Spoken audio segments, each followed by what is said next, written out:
اور کافر کہنے لگے کہ اس قرآن کو سنا ہی نہ کرو، اور جب پڑھنے لگے تو شور مچا دیا کرو تاکہ تم غالب رہو۔ سو ہم بھی کافروں کو سخت عذاب کے مزے چکھائیں گے اور ان کے برے اعمال کی جو وہ کرتے تھے سزا دیں گے۔ یہ اللہ کے دشمنوں کا بدلہ ہے، یعنی دوزخ، ان کے لیے اسی میں ہمیشہ کا گھر ہے۔ یہ اس کی سزا ہے کہ ہماری آیتوں سے انکار کرتے تھے۔ اور کافر کہیں گے کہ اے ہمارے پروردگار، جنوں اور انسانوں میں سے جن لوگوں نے ہم کو گمراہ کیا تھا ان کو ہمیں دکھا کہ ہم ان کو اپنے پاؤں تلے روند ڈالیں تاکہ وہ سب سے نیچے رہیں۔ جن لوگوں نے کہا کہ ہمارا پروردگار اللہ ہے، پھر وہ اس پر قائم رہے، ان پر فرشتے اتریں گے اور کہیں گے کہ نہ خوف کرو اور نہ غمناک ہو، اور بہشت کی جس کا تم سے وعدہ کیا جاتا ہے خوشی مناؤ۔ ہم دنیا کی زندگی میں بھی تمہارے دوست تھے اور آخرت میں بھی تمہارے رفیق ہیں، اور وہاں جس نعمت کو تمہارا جی چاہے گا تم کو ملے گی، اور جو چیز طلب کرو گے تمہارے لیے موجود ہوگی۔ یہ بخشنے والے مہربان کی طرف سے مہمانی ہے۔ اور اس شخص سے بڑھ کر بات کا اچھا کون ہو سکتا ہے جو اللہ کی طرف بلائے اور عمل نیک کرے اور کہے کہ میں مسلمان ہوں۔ اور بھلائی اور برائی برابر نہیں ہو سکتی، تو سخت کلامی کا ایسے طریق سے جواب دو جو بہت اچھا ہو۔ ایسا کرنے سے تم دیکھو گے کہ جس میں اور تم میں دشمنی تھی وہ تمہارا گرم جوش دوست ہے۔ اور یہ بات انہی لوگوں کو حاصل ہوتی ہے جو برداشت کرنے والے ہیں، اور انہی کو نصیب ہوتی ہے جو بڑے صاحب نصیب ہیں۔ اور اگر تمہیں شیطان کی جانب سے کوئی وسوسہ پیدا ہو تو اللہ کی پناہ مانگ لیا کرو، بے شک وہ سنتا ہے، جانتا ہے۔ اور رات اور دن اور سورج اور چاند اس کی نشانیوں میں سے ہیں۔ تم لوگ نہ تو سورج کو سجدہ کرو اور نہ چاند کو، بلکہ اللہ ہی کو سجدہ کرو جس نے ان چیزوں کو پیدا کیا ہے، اگر تم کو اس کی عبادت منظور ہے۔ پھر اگر یہ لوگ سرکشی کریں تو اللہ بھی ان سے بے نیاز ہے، کیونکہ جو فرشتے تمہارے پروردگار کے پاس ہیں وہ رات دن اس کی تسبیح کرتے رہتے ہیں اور کبھی تھکتے ہی نہیں۔ چونکہ آیت سجدہ تلاوت کی گئی ہے لہذا سامعین پر سجدہ واجب ہے۔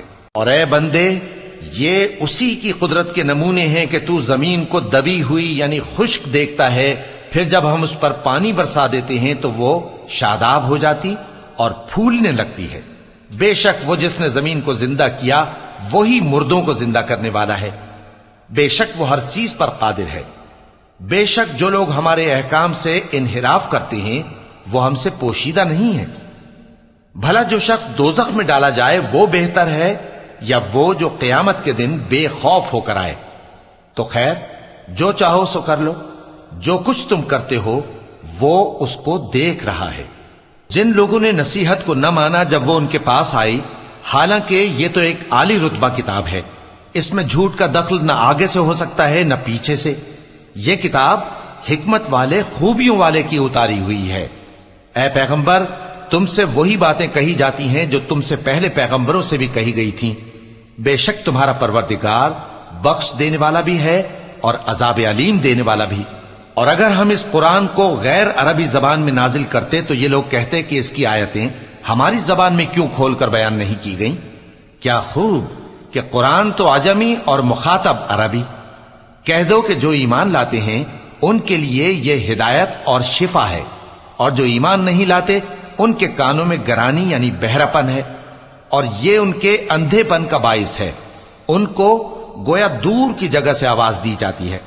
اور ہم نے موسیٰ کو کتاب دی، پھر اس میں اختلاف کیا گیا، اور اگر تمہارے پروردگار کی طرف سے ایک بات پہلے نہ ٹھہر چکی ہوتی تو ان میں فیصلہ کر دیا جاتا۔ اور یہ اس قرآن کی طرف سے بڑے بھاری شک میں پڑے ہیں۔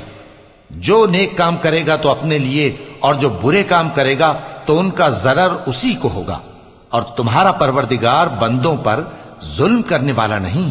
قیامت کے علم کا حوالہ اسی کی طرف دیا جاتا ہے، یعنی قیامت کا علم اسی کو ہے۔ اور نہ تو پھل غلافوں سے نکلتے ہیں اور نہ کوئی مادہ حاملہ ہوتی ہے اور نہ جنتی ہے مگر اس کے علم سے۔ اور جس دن وہ ان کو پکارے گا اور کہے گا کہ میرے شریک کہاں ہیں، تو وہ کہیں گے کہ ہم تجھ سے عرض کرتے ہیں کہ ہم میں سے کسی کو ان کی خبر ہی نہیں۔ اور جن کو پہلے وہ اللہ کے سوا پکارا کرتے تھے سب ان سے گم ہو جائیں گے، اور وہ یقین کر لیں گے کہ ان کے لیے کوئی راہ فرار نہیں۔ انسان بھلائی کی دعائیں کرتا کرتا تو تھکتا نہیں، اور اگر اس کو تکلیف پہنچ جاتی ہے تو نا امید ہو جاتا ہے، آس توڑ بیٹھتا ہے، اور اگر تکلیف پہنچنے کے بعد ہم اس کو اپنی رحمت کا مزہ چکھاتے ہیں تو کہتا ہے کہ یہ تو میرا حق تھا اور میں نہیں خیال کرتا کہ قیامت برپا ہو۔ اور اگر قیامت سچ مچ ہو بھی اور میں اپنے پروردگار کی طرف لوٹایا بھی جاؤں تو میرے لیے اس کے ہاں بھی خوشحالی ہوگی۔ پس کافر جو کچھ کیا کرتے ہیں وہ ہم ضرور ان کو جتائیں گے اور ان کو سخت عذاب کا مزہ چکھائیں گے۔ اور جب ہم انسان کو نعمتوں سے نوازتے ہیں تو وہ منہ موڑ لیتا ہے اور پہلو پھیر کر چل دیتا ہے، اور جب اس کو تکلیف پہنچتی ہے تو لمبی چوڑی دعائیں کرنے لگتا ہے۔ کہو کہ بھلا دیکھو تو اگر یہ قرآن اللہ کی طرف سے ہو پھر بھی تم اس سے انکار کرو تو اس سے بڑھ کر کون گمراہ ہے جو حق کی مخالفت میں دور نکل گیا ہو۔ ہم ان قریب ان کو اطراف عالم میں بھی اور خود ان کی ذات میں بھی اپنی نشانیاں دکھائیں گے، یہاں تک کہ ان پر ظاہر ہو جائے گا کہ قرآن حق ہے۔ کیا تم کو یہ کافی نہیں کہ تمہارا پروردگار ہر چیز سے خبردار ہے؟ دیکھو یہ اپنے پروردگار کے روبرو حاضر ہونے سے شک میں ہیں، سن رکھو کہ وہ ہر چیز کا احاطہ کیے ہوئے ہیں۔ بہت ہی اچھا فیل ہوا، بہت ہی اچھا لگا سن کے، قرآن کو بہت ہی اچھا لگا۔ اسے بتا رکھا ہے کہ ہمیں قرآن کی آیتوں کو ماننا چاہیے، قرآن کو ماننا چاہیے۔ جو بھی ان کی آیتوں کو ان کو نہیں مانتا وہ دوزخ میں جلتا ہے، جو بھی غلط راستے پہ جاتا ہے، غلط کام کرتا ہے دوزخ میں جلتا ہے، جو اچھے کام کرتا ہے وہ بہت اچھے مطلب جنت میں جاتا ہے، اچھے طریقے سے جیتا ہے، ان کے ساتھ اچھا ہوتا ہے، اور جو برا کرتا ہے ان کے ساتھ برا ہوتا ہے، جو کافی اچھا لگا۔ میری طبیعت ٹھیک نہیں ہے تو میں زیادہ ایکسپلین نہیں کر پاؤں گی، تو آپ لوگ بتانا کہ آپ لوگوں کو ویڈیو کیسا لگا، آپ لوگ کمنٹ کر کے ضرور بتانا، اور آپ لوگ میرے چینل پر نیو ہے تو آپ لوگ میرے چینل کو سبسکرائب، لائک، شیئر کرنا مت بھولنا، بیل آئیکن پہ کلک کر دینا جس سے آنے والی ساری ویڈیو کی نوٹیفیکیشن آپ کو سب سے پہلے مل سکے۔ اسی طرح آپ لوگ اپنا پیار اور سپورٹ میرے چینل پہ بنائے رکھنا، جیسے آپ نے شروع سے سپورٹ کیا ویسے آگے بھی سپورٹ کرتے رہیے گا۔ تو پھر ملتے ہیں نیکسٹ ویڈیو میں۔